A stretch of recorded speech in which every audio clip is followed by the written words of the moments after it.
بسم اللہ الرحمن الرحیم الحمد للہ رب العالمین والصلاة والسلام علی اشرف الانبیاء والمرسلین نبینا محمد وعلی آلہ واصحابہ اجمعین۔ آج کا ہمارا لیکچرز ذوی الارحام سے متعلق ہے۔ ذوی الارحام، اگر آپ کو یاد ہو، شروع میں ہم نے جو ترتیب پڑھی تھی، ہم نے کہا تھا کہ سب سے پہلے اصحاب الفروض کو دیا جائے گا، اس کے بعد عصبات کو دیا جائے گا، عصبات اگر نہ ہو تیسرے نمبر پر پھر اصحاب الفروض پر رد ہوگا، اگر یہ بھی ممکن نہ ہو تو اس کے بعد ذوی الارحام کو دیا جائے گا۔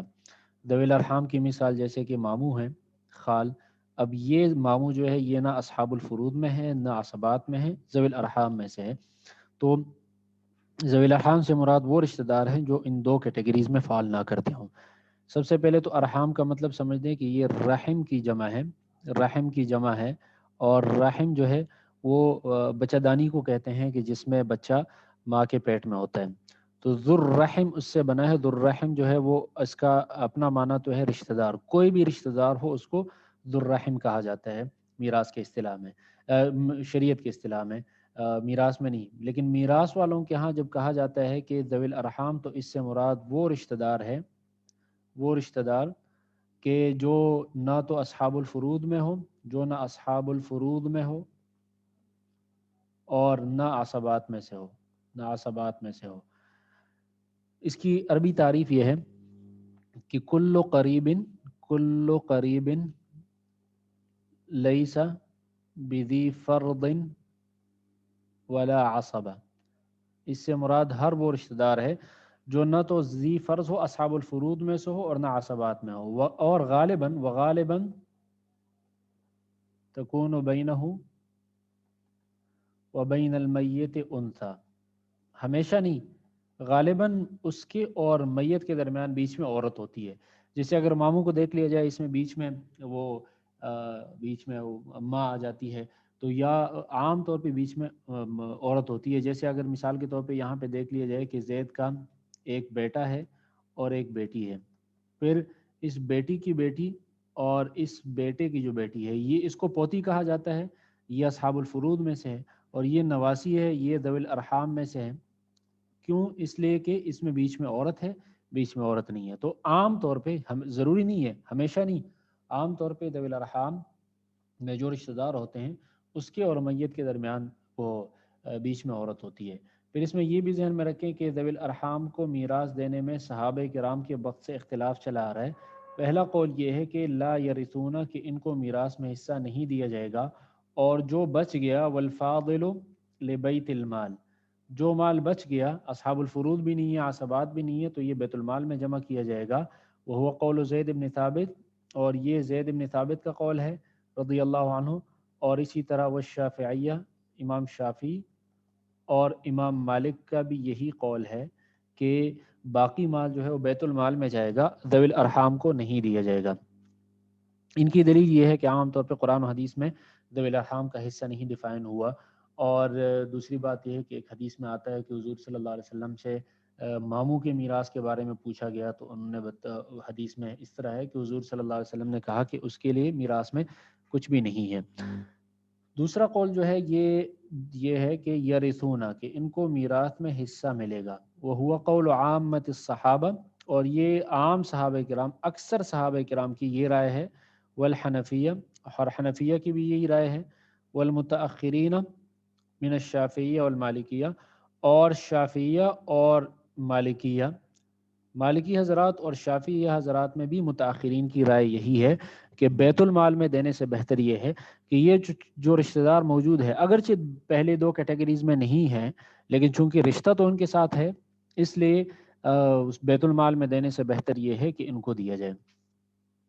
یہ دوسرا قول ہے، اس لیے کہ بیت المال میں مسلمانوں کو جائے گا جن کے ساتھ میت کا رشتہ نہیں ہے، اور یہ لوگ میت کے رشتہ دار ہیں، تو ان کو دینا افضل ہے۔ اور دوسری بات یہ ہے کہ ایک حدیث میں بھی اس طرح آیا ہے کہ حضور صلی اللہ علیہ وسلم نے ارشاد فرمایا کہ الخال وارث من لا وارث له، کہ ماموں اس آدمی کا وارث ہے جس کا کوئی وارث نہ ہو۔ تو اس سے پتہ چلتا ہے کہ عام کے ذوی الارحام کو بھی میراث میں حصہ دیا جا سکتا ہے، اس لیے بیت المال سے بہتر یہ ہے کہ وہ ذوی الارحام کو دیا جائے۔ اب یہ دیکھیں ان میں حنفیہ، شافعیہ، مالکیہ ہیں، اس میں بہت زیادہ تفصیلات ہیں کہ ذوی الارحام کو میراث میں کس طرح سے حصہ دیا جائے گا۔ اس میں ہم صرف اور صرف حنفیہ کی رائے پڑھتے ہیں، اور وہ بھی انتہائی اختصار کے ساتھ۔ وجہ اس کی یہ ہے کہ ایسے مسائل بہت کم پیش آتے ہیں کہ جس میں کسی آدمی کا انتقال ہو جائے اور نہ اس کے ذوی الفروض میں سے کوئی رشتہ دار ہو اور نہ عصبات میں کوئی رشتہ دار ہو۔ عام طور پہ ذوی الفروض یا عصبات میں کوئی نہ کوئی رشتہ ہوتا ہے، اس سے اس کی زیادہ تفصیل کی ضرورت نہیں ہے۔ البتہ حنفیہ کے ہاں جو طریقہ ہے وہ ہم پڑھتے ہیں، اس لیے کہ مختصراً اس کو بھی پڑھ لیتے ہیں، کبھی کبھی ضرورت پیش آتی ہے۔ تو طریقہ تو توریث ذوی الارحام، ذوی الارحام میں کس طرح مال تقسیم کیا جائے گا عند الحنفیہ۔ تو اس میں یہ بات ذہن میں رکھیں کہ جس طرح عصبات کی ہم نے 4 قسمیں بتائی تھی، اسی طرح سے ذوی الارحام کی بھی 4 قسمیں ہیں۔ نمبر 1 صنف اول جو ہے فرع المیت ہے۔ نمبر 2 اصل المیت، اصل المیت۔ نمبر 3 فرع الابوین، اور نمبر 4 فرع الجد والجدہ۔ فرع المیت سے مراد کون ہے؟ دیکھیں فرع المیت سے مراد، فرع میں تو عام طور پہ بیٹا بیٹی، پوتا پوتی، یہ سارے ہیں، لیکن وہ فرع المیت جو ان دونوں میں نہیں آتے، تو اس میں کون ہے؟ جیسے مثال کے طور پہ اولاد البنات، بیٹیوں کی اولاد، نواسا اور نواسی۔ اسی طرح سے وہ اولاد و بنات الابن، وہ اولاد و بنات الابن، پوتی کے اولاد یعنی پوتی کی بیٹی اور پوتی کا بیٹا، وہ بھی چونکہ دونوں کیٹیگریز میں نہیں آتا تو اس لیے وہ ذوی الارحام میں۔ اصل المیت سے مراد کون ہے؟ صرف جد فاسد اور جد فاسدہ، اس لیے کہ ان کے علاوہ تو دادا اور دادی، نانا، دادا اور دادی، اسی طرح سے نانی اور باپ اور ماں، ان سب کو ملتا ہے، تو اس سے مراد جد فاسد اور جد فاسد ہے۔ فرع الابوین سے مراد ہے، دیکھیں بھائی تو عصبہ ہیں، بہن بھی عصبہ ہیں، بتیجے بھی عصبہ ہیں، اس سے مراد ہے اولاد الاخوات، اولاد الاخوات یعنی بہنوں کی اولاد، بہنوں کے تمام اولاد، چاہے بہن کا بیٹا ہو، بانجا اور بانجی، سارے اس سے مراد ہیں۔ اسی طرح سے بھائی تو خود عصبہ ہے، بتیجا بھی عصبہ ہے، لیکن بتیجی تو عصبہ نہیں ہے، اس لیے بنات الاخوہ، بتیجیاں، بنات الاخوہ یہ بھی عصبات ہیں، تو اس میں سے ہیں، ذوی الارحام میں سے ہیں۔ تو بتیجے تو عصبات میں سے ہے، لیکن بتیجے وہ اگر ماں شریک بائی کے وہ ہوں، بیٹے ہوں، ابناء الاخ لام، ماں شریک بائی کا بیٹا، وہ بھی ذوی الارحام میں سے۔ اس سے کہ اگر آپ دیکھیں بائی، مثال کے طور پہ بائی کی ہم نے 3 قسمیں پڑھی تھی، سگا، سوتیلا اور ماں شریک۔ لابن و امن، یہ ہے لابن اور یہ لامن، یہ خود بھی عصبہ ہے، یہ بھی عصبہ ہے، اس کا بیٹا بھی عصبہ ہے، اس کا بیٹا بھی عصبہ ہے۔ یہ خود اصحاب الفروض میں سے ہے، لیکن اس کا بیٹا نہ اصحاب الفروض میں سے ہے، نہ عصبات میں سے ہے۔ اس سے اس کی بیٹی تو یہاں پہ آ گئی بنات الاخوہ، لیکن اس کے بیٹے کو ہم نے الگ ذکر کیا کہ ماں شریک بائی کے بیٹے بھی اس ذوی الارحام میں سے ہیں۔ فرع الجد والجدہ سے مراد کون ہے؟ اس سے مراد ہے ساری پھوپھیاں، العمات، عمہ سے مراد چچی نہیں ہے، پھوپھی ہے، اس سے کہ عمہ کو زوجۃ العم کہا جاتا ہے۔ اسی طرح الاخوال، ماموں سارے کے سارے، الخالات، سارے کے ساری خالائیں، اسی طرح الاعمام لام، لیکن چچا میں ہم نے کہا تھا نا کہ سگا چچا اور سوتیلا چچا تو عصبات میں سے ہے، لیکن ماں شریک چچا یعنی آپ کے والد کا ماں شریک بھائی، وہ ذوی الارحام میں سے ہے۔ اسی طرح سے الاعمام، الاعمام لام کی اولاد، اولاد اعمام لام، ماں شریک چچا کی اولاد، چاہے وہ مذکر ہے مؤنث ہے۔ اسی طرح سے بنات الاعمام، بنات الاعمام، ٹھیک ہے۔ چچا تو خود عصبات میں سے ہے، لیکن چچا کی بیٹیاں جو ہے وہ تو عصبات میں سے نہیں ہیں، وہ تو ذوی الارحام میں سے ہیں۔ تو اب یہ دیکھیں یہ سارے کے سارے جتنے بھی ہیں یہ نہ اصحاب الفروض میں سے ہیں، نہ عصبات میں سے ہیں، اس لیے یہ 4 اصناف جو ہیں یہ ذوی الارحام میں۔ اس میں یہ بات ذہن میں رکھیں کہ اولاہم بالمیراث، اولاہم بالمیراث الصنف الاول، سب سے پہلے صنف اول کو ملے گا، یہ نہ ہو ثم الثانی پھر دوسرے کو ملے گا، دوسرا نہ ہو ثم الثالث پھر تیسرے کو ملے گا، یہ بھی نہ ہو ثم الرابع پھر چوتھے کو ملے گا۔ یہ اس کی مختصر وضاحت تھی. اب آتے ہیں سب سے پہلے صنف اول، اس کے قواعد پڑھتے ہیں، پھر صنف ثانی کے پڑھیں گے، ثالث کے پڑھیں گے، صنف رابع کے پڑھیں گے، اس لیے کہ اس میں ہر ایک کے الگ الگ قواعد ہیں، وہ ذہن میں ہونے چاہیے. سب سے پہلے آتے ہیں صنف اول کے بارے میں، اور یہ آپ کو پتہ چل گیا کہ صنف اول سے مراد ہے فرع المیت، اور اس سے مراد جیسے نواسا، نواسی، اسی طرح پوتی کے بیٹے اور بیٹیاں. تو اس کے 3 قواعد ہیں. وہ یہ ہے کہ سب سے پہلے دیکھا جائے گا اولاہم بالمیراث اقربہم الی المیت، جس کا رشتہ میت سے قریب ہوگا اس کو میراث میں حصہ ملے گا، جو دور ہوگا اس کو نہیں ملے گا. اس کی مثال ایسی ہے جیسے ایک آدمی کا انتقال ہوا، ایک اس کی نواسی ہے بنت البنت، بنت البنت یعنی بیٹی کی بیٹی، اور دوسری طرف اس کا پوتی کی بیٹی ہے بنتو بنت الابن. یہ دیکھیں بنت البنت، یہ بیٹی ہے، یہ اس کی بیٹی ہے، یہ بیٹا ہے، بیٹے کی بیٹی ہے، پھر اس بیٹے کی بیٹی ہے. اب زید کا انتقال ہوا تو یہ زندہ ہے اور یہ زندہ ہے. یہ دیکھیں یہ دونوں فوت ہو گئے ہیں. تو یہ کون ہے؟ یہ نواسی ہے اور یہ پوتی کی بیٹی ہے.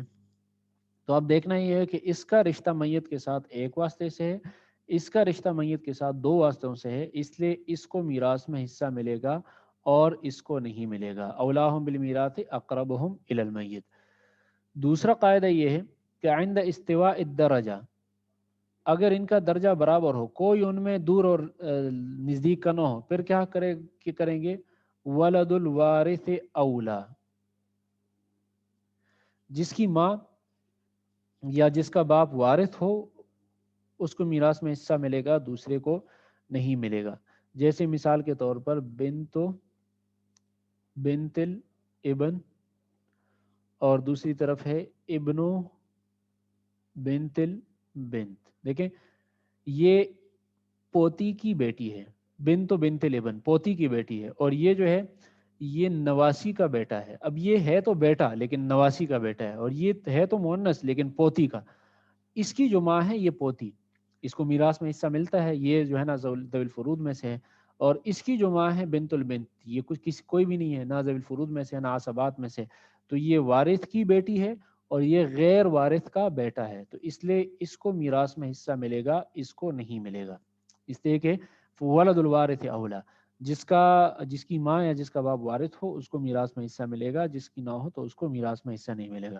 تیسرا قاعدہ یہ ہے کہ لم یکن فیہم ولد الوارث، لم یکن فیہم ولد الوارث، اگر ان میں کوئی بھی وارث کا بیٹا نہ ہو، یعنی سب غیر وارث کے بیٹے ہوں، او کلہم اولاد الورثہ، او کلہم اولاد الورثہ، یا سارے جو ہیں وہ وارث کے بیٹے ہوں، پھر کیا کریں گے؟ اس کی ایک مثال لکھتے ہیں. اس میں چونکہ ہلکا سا اختلاف ہے تو اس کی مثال لکھتے ہیں. مثال اس کی یہ ہے کہ ایک آدمی کا انتقال ہوا اور ایک اس کا ابنو بنت البنت نواسی کا بیٹا ہے، اور دوسری طرف بنتو ابن البنت اس کا نواسی کی بیٹی ہے. یہ دیکھیں یہ زندہ ہے اور یہ زندہ ہے، یہ نواسی کا بیٹا ہے اور یہ نواسے کا بیٹا ہے.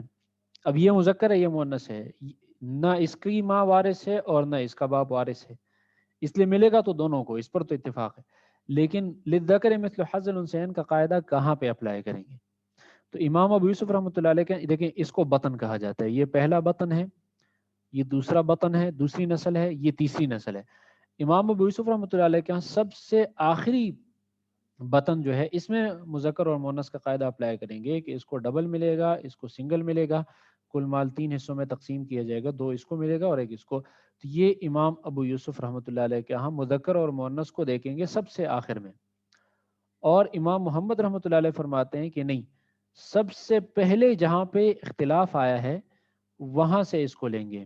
جیسے اسی مثال کو ہم دوبارہ لکھتے ہیں.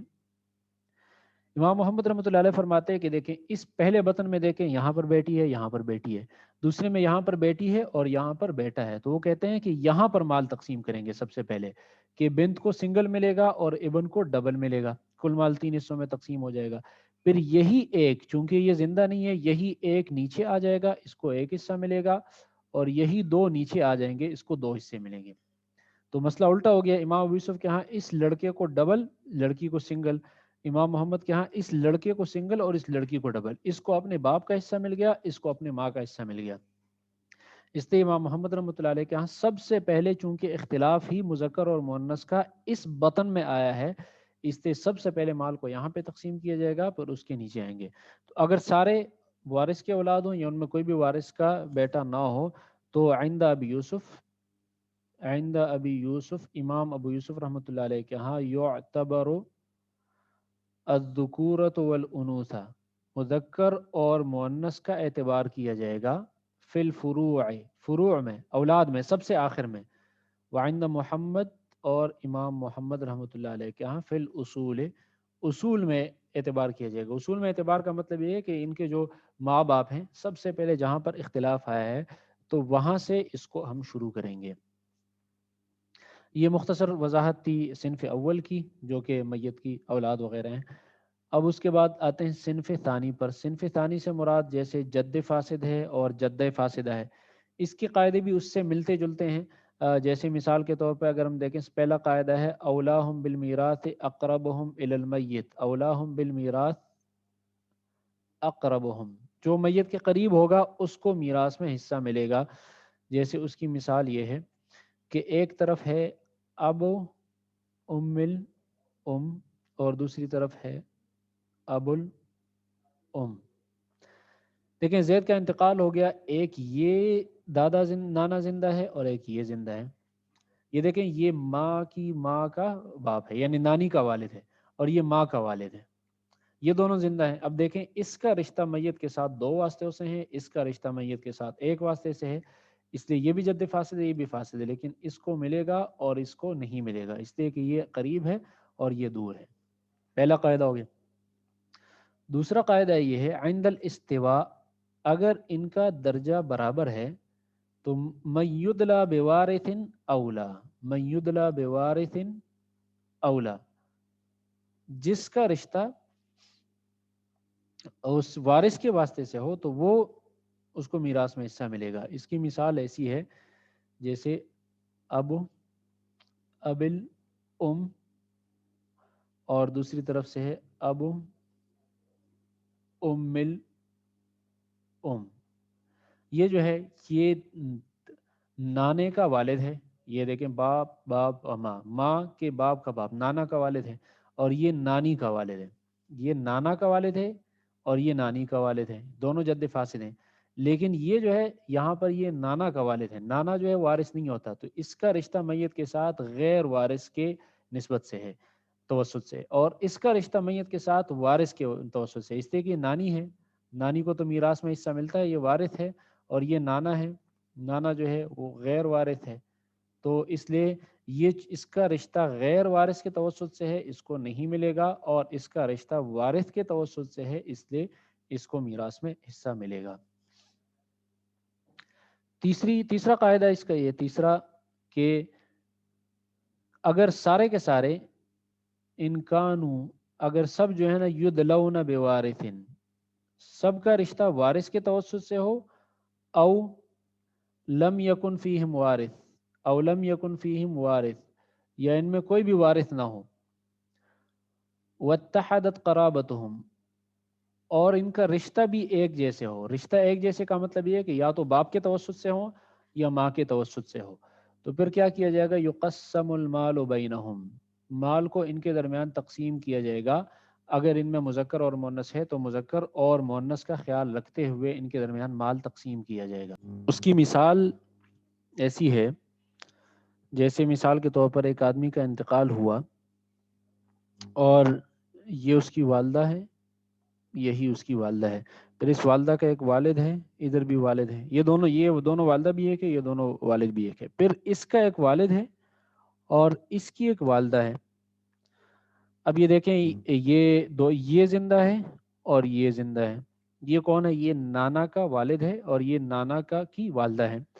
تو اب یہاں پر بھی نانا آ گیا جد فاسد، یہاں پر بھی نانا آ گیا جد فاسد، اس کا رشتہ بھی وارث کے توسط سے نہیں ہے اور اس کا رشتہ بھی وارث کے توسط سے نہیں ہے.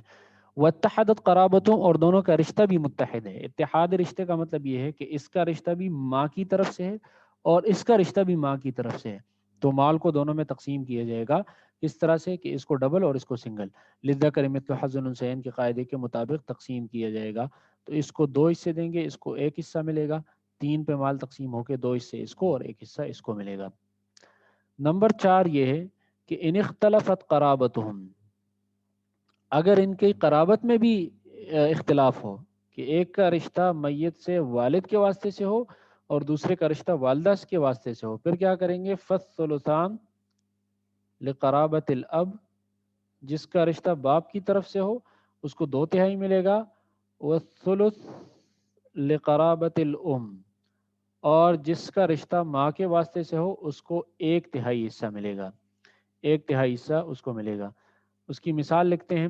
مثال تھوڑی سی لمبی ہے لیکن سمجھانے کے لیے کہ اگر مثال کے طور پر یہ زید کا انتقال ہوا, یہ زید کا والد ہے اور یہ زید کی والدہ ہے, پھر یہ زید کے پھر والد کی والدہ ہے, نیچے پھر والد ہیں, ادھر بھی والد ہیں, دوسری طرف یہ والد ہیں, پھر یہ والد ہیں, یہ والد ہیں. مثال کے طور پہ یہ باپ کے ماں, پھر اس کا باپ ہے, پھر اس کا باپ ہے, ایک یہ زندہ ہے اور پھر اس طرف ماں ہے, پھر اس کا باپ ہے, پھر اس کا باپ ہے, پھر اس کا باپ ہے, یہ زندہ ہے. اب یہ جو ہے نا یہ بھی جد فاسد ہے اور یہ بھی جد فاسد ہے, ٹھیک ہے. لیکن اگر دیکھ لیا جائے تو اس کا رشتہ باپ کے توسط سے ہے اور اس کا رشتہ ماں کے توسط سے ہے. اس لیے باپ کے توسط سے جس کا رشتہ ہے اس کو 2/3 حصے ملیں گے اور ماں کے توسط سے جس کا رشتہ ہے اس کو 1/3, تاکہ باپ کو ہم زیادہ دے دیں اور ماں کو کم. تو 3 حصوں میں مال تقسیم ہو کے 1 حصہ اس کے پاس آئے گا اور 1 حصہ اس کے پاس آ جائے گا, چونکہ ان میں کوئی بھی وارث کا وہ نہیں ہے, وارث کا کے توسط سے نہیں ہے. اب یہاں پہ ہم نے اس لیے کر دیا, اگر آپ کہتے ہیں کہ اب یہ ان کو زندہ فرض کر لیتے ہیں, ان کو اگر ہم زندہ فرض کریں گے پھر چونکہ اس کا رشتہ میت کے وارث کے واسطے سے ہے اور اس کا رشتہ غیر وارث کے واسطے سے ہے, اس لیے ہمیں مزید نیچے آنا پڑا کہ دونوں کا رشتہ وارث کے واسطے سے نہیں ہے اور یہاں پر اس کا رشتہ باپ کے توسط سے ہے, اس کا رشتہ ماں کے توسط سے. تو باپ کے رشتے والے کو 2/3 اور ماں کے رشتے والے کو 1/3 ملے گا.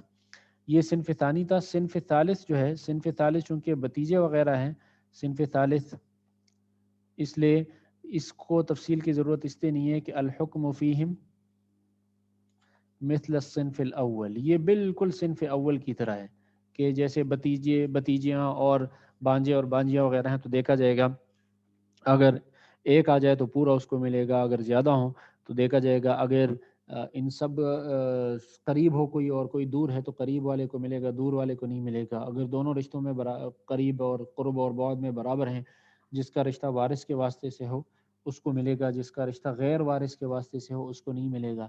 اگر سب کا رشتہ وارث کے واسطے سے ہو یا سب کا رشتہ غیر وارث کے واسطے سے ہو پھر تو سب کو ملے گا, لیکن مذکر اور مؤنث میں امام ابو یوسف رحمۃ اللہ علیہ کے ہاں آخری فرق کو دیکھا جائے گا اور امام محمد رحمۃ اللہ علیہ کے ہاں اوپر سے ہم شروع کریں گے, سب سے پہلے جہاں پر اختلاف شروع ہوا ہو.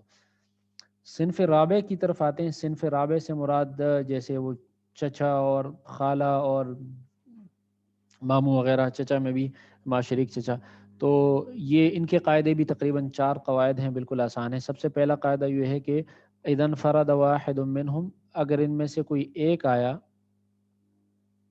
اخذ المال کلہ, اس کو پورا مال ملے گا. کوئی ایک آیا تو اس کو پورا مال ملے گا. جیسے آدمی کا انتقال ہوا اور صرف ماموں ہے یا صرف خالہ ہے تو پورا مال اس کو ملے گا. دوسرے نمبر پر وَإِنِ اجتمعوا, اگر ایک سے زیادہ ہوں, وَاتَّحَدَتْ قَرَابَتُهُمْ فَالْأَقْوَى هُوَ الْأَوْلَى, اگر زیادہ ہوں وَاتَّحَدَتْ قَرَابَتُهُمْ, اور ان کی رشتوں کی نوعیت بھی ایک ہو کہ سارے باپ کے توسط سے ہو یا سارے ماں کے توسط سے. فَالْأَقْوَى هُوَ الْأَوْلَى, جس کا رشتہ اقویٰ ہوگا اسی کو میراث میں حصہ ملے گا. جیسے ایک آدمی کا انتقال ہوا اور ایک اس کا ماموں ہے سگا لابن و امن، اور ایک اس کا ماموں ہے سوتیلا، کہ یہ اس کی ماں کا سوتیلا بھائی ہے، یہ اس کے ماں کا سگا بھائی ہے، تو دونوں ماں کے توسط سے ہے، لیکن اس کا رشتہ مضبوط ہے، اس کا رشتہ کمزور ہے، اس سے اس کو نہیں ملے گا، اس کو ملے گا اقوا، جس کا رشتہ اقوا ہو، جیسے ہم نے عصبات کے اس میں پڑھا تھا کہ سگا بھائی اور سوتیلا بھائی موجود ہو تو سگے بھائی کو ملتا ہے، سوتیلے بھائی کو نہیں ملتا۔ تیسرے نمبر پر وَإِن كَانُوا ذُكُورًا وَإِنَاثًا، وَإِن كَانُوا ذُكُورًا وَإِنَاثًا، اگر ان میں مذکر اور مؤنث بھی ہو، فَلِلذَّكَرِ مِثْلُ حَظِّ الْأُنثَيَيْنِ، تو مذکر کو دو مؤنث جتنا ملے گا۔ جیسے اس کی مثال یہ ہے کہ ایک آدمی کا انتقال ہوا، ایک اس کا ماموں ہے اور ایک اس کی خالہ ہے، دونوں جو ہے نا کوئی بھی قریب اور بعید نہیں ہے، اور دونوں کے رشتے کی نوعیت بھی ایک ہے، دونوں مضبوط ہیں، اس لیے اس کو ڈبل ملے گا اور اس کو سنگل ملے گا، تو کل مال کو 3 حصوں میں تقسیم کر کے ماموں کو ڈبل اور خالہ کو سنگل۔ نمبر 4 یہ ہے کہ وَإِنِ اخْتَلَفَتْ قَرَابَتُهُمْ، وَإِنِ اخْتَلَفَتْ قَرَابَتُهُمْ، اگر ان کے رشتے میں بھی اختلاف ہو کہ ایک کا رشتہ باپ کے توسط سے ہے اور دوسرے کا رشتہ ماں کے توسط سے ہے، پھر کیا، پھر اسی میں وہ جو جد فاسد اور جد فاسدہ میں جس طرح ہم نے کہا کہ فالثلثان لقرابت الاب، جس کا رشتہ باپ کی طرف سے ہو اس کو 2/3، والثلث لقرابت الام، اور جس کا رشتہ ماں کی طرف سے ہو اس کو 1/3 حصہ ملے گا۔ جیسے اس کی مثال ایسی ہے، جیسے ایک آدمی کا انتقال ہوا، ایک اس کی پھوپھی ہے اور ایک اس کا ماموں ہے، تو پھوپھی عامہ سے مراد جو ہے نا چچی نہیں ہے، پھوپھی ہے، تو پھوپھی کا چونکہ رشتہ باپ کے توسط سے ہے، اس سے اگرچہ مؤنث ہے اس کو 2/3 ملے گا، اور ماموں کا تو رشتہ چونکہ ماں کے توسط سے ہے اس لیے اس کو 1/3 ملے گا۔ باپ کے رشتے والے کو 2/3 اور ماں کے رشتے والے کو 1/3، تو کل مال 3 حصوں میں تقسیم کر کے 2 حصے پھوپھی کو اور 1 حصہ ماموں کو ملے گا۔ یہ 4 قواعد ان کے تھے۔ اب انہی کی اولاد اگر آ جائیں، اولاد الصنف الرابع، اولاد الصنف الرابع جیسے ماموں کا بیٹا ہو، ماموں کی بیٹی ہو، چچا کی بیٹی ہو، یا ماں شریک چچا کا بیٹا وغیرہ ہو، تو ان میں الحکم فیہم مثل الصنف الاول، ان میں بھی تقسیم کیا جائے گا مثل الصنف الاول، صنف اول کی طرح۔ صنف اول میں جس طرح ہم نے کہا تھا کہ اگر جو قریب ہو اس کو ملے گا، اگر دونوں برابر ہیں تو وارث کے بیٹے کو ملے گا، اگر دونوں وارث کے بیٹے ہیں یا دونوں وارث کے بیٹے نہیں ہیں تو پھر مذکر اور مؤنث کا خیال رکھتے ہوئے ان میں تقسیم کیا جائے گا، لیکن جس طرح امام ابو یوسف اور امام محمد کے درمیان اختلاف ہے اس کو دیکھتے ہوئے۔